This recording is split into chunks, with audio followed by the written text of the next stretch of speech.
नमस्कार, India debate में आप सबका स्वागत है। मैं हूं आशुतोष पाठक।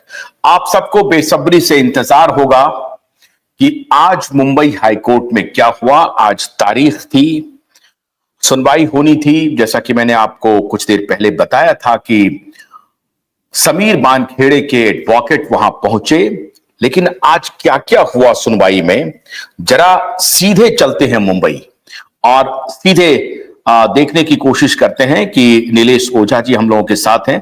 अभी फौरन थोड़ी देर पहले हमारी उनसे बात हुई थी जब वो कोर्ट परिसर से निकले थे, मीडिया के सामने हैं वो। सीधे चलते हैं पहले मुंबई, उसके बाद हम एनालिसिस करेंगे।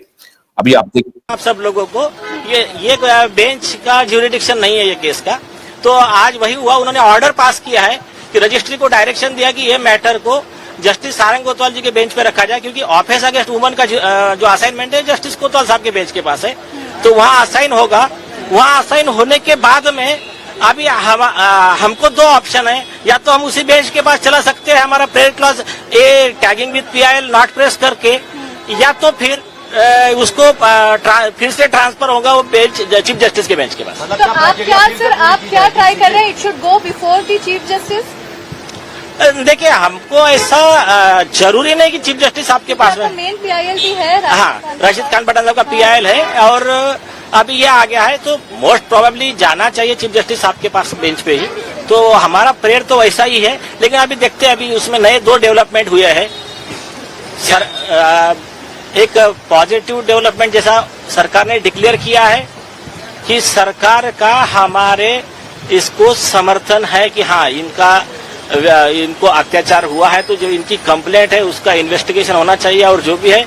और आज ही मेरी सरकारी वकीलों से भी जो रिप्रेजेंट करने वाले उनसे भी डिस्कशन हुआ है कि उन्होंने कहा है कि हाँ मतलब हमारा इनका खिलाफ में हमारा कोई ग्रीवेंस नहीं है।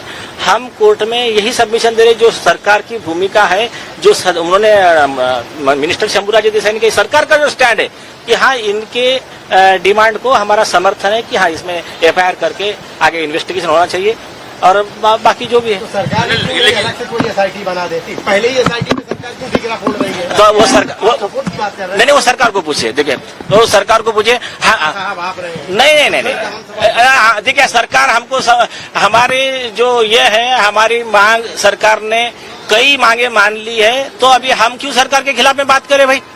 हाँ सतीश जी, आपको क्या लगता है न्याय मिलेगा हाई कोर्ट में? आप 5 साल के बाद आए हैं। आपको लगता है सर इतने दिनों के बाद इस वक्त यही सरकार आवाज उठा रही थी, आज सत्ता बदल गई तो सरकार तो शांत है। आपको लगता है इस सरकार में न्याय मिलेगा? अरे यही सरकार के वजह से हमको न्याय का चांस है। आप हमारे मुंह से ये बुलवाने का कोशिश मत कीजिए। देखिए, ये सरकार थी करके SIT कंस्टिट्यूट हुई, ये सरकार थी करके वो bogus inquiry report, closure report फरवरी 2021 का वो बोगस पोस्टमार्टम रिपोर्ट वो रिकॉल हुआ, इसी सरकार ने किया। तो एक मिनट कंप्लीट करने दीजिए। तो सरकार ने जब हेल्प किया है तो हम सरकार के खिलाफ क्यों बोलेंगे भाई? और यही सरकार ने घोषणा की है कि इनका गैंग रेप और मर्डर का कंप्लेंट का कॉग्निजेंस ले लिया गया है, वो SIT को दे दिया जाएगा। हमारा सिर्फ टेक्निकल एक ही हमारा सरकार का जो चल रहा है कि भाई पहले क्राइम नंबर दीजिए। आपने SIT का इंस्टीट्यूट की, नो प्रॉब्लम, क्राइम नंबर दीजिए और पॉसिबल हुआ तो आप CBI को इन्वेस्टिगेशन दीजिए। इसी पे हमारा डिस्कशन चल रहा है।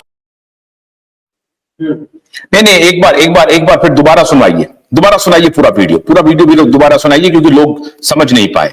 फिर से एक बार दोबारा सुनाइए। सब लोगों को ये बेंच का ज्यूरिडिक्शन नहीं है ये केस का। तो आज वही हुआ, उन्होंने ऑर्डर पास किया है कि रजिस्ट्री को डायरेक्शन दिया कि ये मैटर को जस्टिस सारंग कोतवाल जी के बेंच पे रखा जाए, क्योंकि ऑफेंस अगेंस्ट वुमन का जो असाइनमेंट है जस्टिस कोतवाल साहब के बेंच के पास है, तो वहाँ असाइन होगा। वहाँ असाइन होने के बाद में अभी हमको दो ऑप्शन है, या तो हम उसी बेंच के पास चला सकते हैं हमारा prayer clause A tagging with PIL not press करके, या तो फिर उसको फिर से ट्रांसफर होगा वो बेंच चीफ जस्टिस के बेंच के पास। तो आप क्या ट्राई कर रहे हैं? It should go before the chief justice. देखिए, हमको ऐसा जरूरी नहीं कि चीफ जस्टिस आपके पास में मेन PIL भी है। हाँ, राशिद खान पठान साहब का PIL है और अभी ये आ गया है, तो मोस्ट प्रोबेबली जाना चाहिए चीफ जस्टिस आपके पास बेंच पे ही। तो हमारा प्रेयर तो वैसा ही है, लेकिन अभी देखते हैं, अभी उसमें नए दो डेवलपमेंट हुए हैं। एक पॉजिटिव डेवलपमेंट जैसा सरकार ने डिक्लेयर किया है कि सरकार का हमारे इसको समर्थन है कि हाँ इनको अत्याचार हुआ है, तो जो इनकी कंप्लेंट है उसका इन्वेस्टिगेशन होना चाहिए और जो भी है। और आज ही मेरी सरकारी वकीलों से भी जो रिप्रेजेंट करने वाले उनसे भी डिस्कशन हुआ है कि उन्होंने कहा है कि हाँ मतलब हमारा इनका खिलाफ में हमारा कोई ग्रीवेंस नहीं है, हम कोर्ट में यही सबमिशन दे रहे जो सरकार की भूमिका है, जो उन्होंने मिनिस्टर शंभूराज देसाई की सरकार का जो स्टैंड है कि हाँ इनके डिमांड को हमारा समर्थन है कि हाँ इसमें एफआईआर करके आगे इन्वेस्टिगेशन होना चाहिए और बाकी जो भी है। तो सरकार अलग से कोई एसआईटी बना देती, पहले ही एसआईटी में सरकार क्यों ठिकरा फोड़ रही है? तो वो सरकार सपोर्ट की बात कर रहे हैं। नहीं वो सरकार को पूछे, देखिए तो सरकार को पूछे। हाँ साहब आप रहे हैं। नहीं देखिए सरकार हमको हमारी जो ये है हमारी मांग सरकार ने कई मांगे मान ली है, तो अभी हम क्यों सरकार के खिलाफ में बात करें भाई। हाँ सतीश जी, आपको क्या लगता है न्याय मिलेगा हाई कोर्ट में? आप 5 साल के बाद आए हैं। आपको लगता है सर कि इतने दिनों के बाद उस वक्त यही सरकार आवाज उठा रही थी, आज सत्ता बदल गई तो सरकार तो शांत है। आपको लगता है इस सरकार में न्याय मिलेगा? अरे यही सरकार के वजह से हमको न्याय का चांस है। आप हमारे मुंह से ये बुलवाने का कोशिश मत कीजिए। देखिए ये सरकार थी करके एसआईटी कंस्टिट्यूट हुई, ये सरकार थी करके वो bogus inquiry report closure report फरवरी 2021 का वो बोगस पोस्टमार्टम रिपोर्ट वो रिकॉल हुआ, इसी सरकार ने किया। तो एक मिनट कंप्लीट करने दीजिए। तो सरकार ने जब हेल्प किया है तो हम सरकार के खिलाफ क्यों बोलेंगे भाई। और यही सरकार ने घोषणा की है कि इनका गैंग रेप और मर्डर का कंप्लेंट का कॉग्निजेंस ले लिया गया है, वो एसआईटी को दे दिया जाएगा। हमारा सिर्फ टेक्निकल एक ही हमारा सरकार का जो चल रहा है कि भाई पहले क्राइम नंबर दीजिए, आपने एसआईटी का इंस्टीट्यूट की नो प्रॉब्लम, क्राइम नंबर दीजिए और पॉसिबल हुआ तो आप सीबीआई को इन्वेस्टिगेशन दीजिए। इसी पे हमारा डिस्कशन चल रहा है, बाकी सरकार का हमारा कोई ऐसा। बिल्कुल सही। ये थे नीलेश ओझा, जो सीधे मैं आपको दोबारा उनकी वीडियो बाइट आपको दिखाया, जो आज मुंबई हाई कोर्ट में जो दलील हुई है उसका मैं आपको वो ब्रीफ कर रहे थे। मित्रों, हम लाए हैं तूफान से किश्ती निकाल के। यहां तक पहुंचने के लिए जो लड़ाई थी वो लड़ते आखिर में 2 अप्रैल का वक्त आ ही गया, तारीख आ ही गई, जब हमारे सूरमा अदालत में पेश हो गए। जो हमारे एसएसआर वॉरियर हैं और जो हमारे दर्शक हैं उनके लिए मैं थोड़ी और विस्तार से बताने की कोशिश करता हूं। इन्होंने कहा कि गवर्नमेंट और हमारे बीच में एक ही तकरार चल रही है।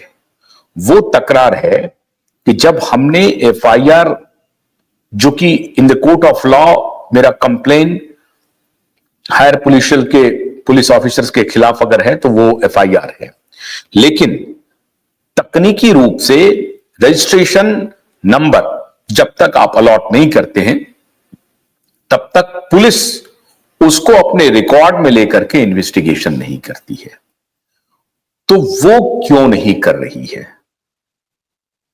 सरकार और हमारे बीच की लड़ाई इतनी ही है। वरना इनका यह कहना है कि सरकार ने हमारी वो हर दलील मान ली जो हम उठा रहे थे।